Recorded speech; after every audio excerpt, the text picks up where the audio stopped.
అంజయ్యనగర్లో building కుప్పకూలడంతో అక్రమ నిర్మాణాలపై Hydraa focus పెట్టింది. మరో 4 బిల్డింగ్లు కూడా అక్రమంగా నిర్మించారని గుర్తించామన్నారు హైడ్రా కమిషనర్ రంగనాథ్. ఆ భవనాలను వెంటనే కూల్చివేస్తామన్నారు. తక్కువ స్థలంలో 7-8 అంతస్తుల భవనాలు కట్టారని, అలాంటి వాటిని వెంటనే కూల్చేస్తామన్నారు. మరో గంటలోనే పనులు మొదలు పెట్టనున్నట్లు కమిషనర్ ప్రకటించారు. దెబ్బతిన్న Jayadarshini apartment C black బిల్డింగ్ను test చేస్తామని, అవసరమైతే కూల్చివేస్తామన్నారు రంగనాథ్. అన్నింటినీ కూడా ఇప్పుడు మేము already with town planning and అట్లానే సైబరాబాద్ మున్సిపల్ కార్పొరేషన్ అధికారులతో మేమంతా కూడా పరిశీలించడం జరిగింది.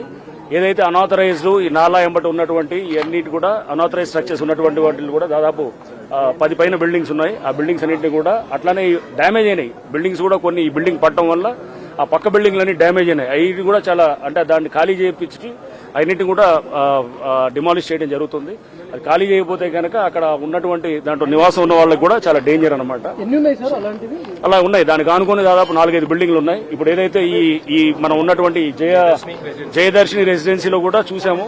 పక్కన ఆ బిల్డింగ్ కూలటంతో ఆ బిల్డింగ్ దానికి సంబంధించినటువంటి ఏదైతే కనుక ఆ రబ్బులు కానీ ఆర్ వాట్ ఎవర్ ఆ బోల్డర్స్ పెద్ద పెద్ద రాళ్లు కూడా ఆ రాళ్లు ఇవన్నీ కూడా వచ్చి దీంట్లోకి పట్టడం, అంటే గోడ కూడా వీళ్ళ గోడలు కూడా మొత్తం విరిగిపోయి దీంట్లో వీళ్ళ ఇళ్లలో పడుకున్న వాళ్ళకు కూడా దాదాపు ఎవరికి లక్కీగా ఏమీ కాలేదు. కానీ ఇంజరీ కొంతమంది అయింది కానీ బట్ లక్కీగా ఎవరికి ఏమీ తీవ్రమైన ఇబ్బందులు ఏమీ లేదు.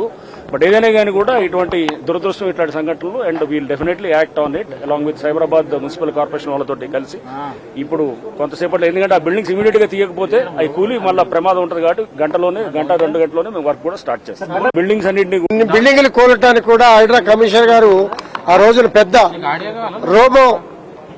రోబో పక్కలైనా తీసుకొచ్చి కూలగొట్టడం కూడా జరిగింది.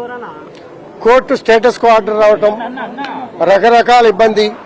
ముందు ఇంటిమేషన్ చేయాలి, అప్పటిదాకా ముట్టుకోవడానికి వీల్లేదని రకరకాల ఆదేశాలు ఉండటంతో వెనక్కి తగ్గాల్సి వచ్చింది.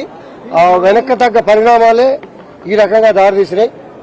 ఇప్పుడు అన్ని చూసాం, పరిస్థితులు తీవ్ర రూపం దాలుస్తున్నాయి. కాబట్టి ఇది ఒకటే ఏరియా కాదు, ఎక్కడెక్కడైతే ఇల్లీగల్ 7, 8, 9, 10 ఫ్లోర్లు అయితే కడుతున్నారో అన్నింటినీ కూడా హైడ్రా కమిషనర్ గారు, సిఎంసి కమిషనర్ గారు వీటి మీద ప్రత్యేక శ్రద్ధ పెట్టి ఈ రోజు నుంచే ఈ పని కూడా ఒక గంటన్నరలో స్టార్ట్ చేసి కంటిన్యూషన్ చేస్తాం తప్పించి మళ్లీ ఇటువంటి అవకాశాలు ఇవ్వం.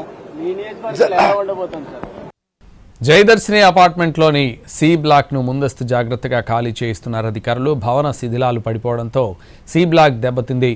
దాంతో అందులో ఉన్నవారిని ఖాళీ చేయిస్తున్నారు అధికారులు. తమ సామాన్లు తీసుకుని బయటకు వస్తున్నారు. మరిన్ని వివరాలు మా ప్రతినిధి రమేష్ వైట్ల అందిస్తారు. జయదర్శిని అపార్ట్మెంట్లోని మొత్తంగా 5 ఫ్లోర్లు పూర్తిగా డ్యామేజ్ కావడం జరిగింది. 5th నుంచి 1st వరకు జరిగిన డ్యామేజ్ లో ఒకరు తీవ్ర గాయాలయ్యాయి. అయితే ఇటు ఏదైతే ఈ పోర్షన్ సి బ్లాక్ లో ఏదో బెడ్రూమ్ సైడ్ ఉన్న అన్ని ఫ్లాట్లు మొత్తంగా ఇదే తరహా డ్యామేజ్ కావడం జరిగింది. మొత్తంగా ఏది కూడా పనికి రాకుండా పోయింది. అంతేకాకుండా ఇక్కడ ఎవరైనా పడుకొని ఉంటే వాళ్ళ ప్రాణాలు కూడా పోయే పరిస్థితి. కానీ ఇక్కడ ఎవరు లేకపోవడం పూర్తిగా ప్రమాదం తప్పించవచ్చు. మనం చూస్తున్నాం, అది బ్యాక్ సైడ్ ఏదైతే అంజయ్యనగర్ సంబంధించిన బిల్డింగ్, ఆ బిల్డింగ్ ఒక్కసారిగా కూలిపోయి మొత్తంగా జయదర్శిని బిల్డింగ్ పైన మొత్తం పడిపోవడంతో దీంట్లో ఏదైతే ఉంటున్న 2nd, 1st, 3rd, 4th, 5th మొత్తంగా ఈ సైడ్ మొత్తం కూడా ఈ పోర్షన్ మొత్తం కూడా డ్యామేజ్ కావడం జరిగింది. అయితే ఈ డ్యామేజ్ లో ఇప్పటికీ ఒకరికి మాత్రం తీవ్ర గాయాలు కావడం జరిగింది. అయితే దీంట్లో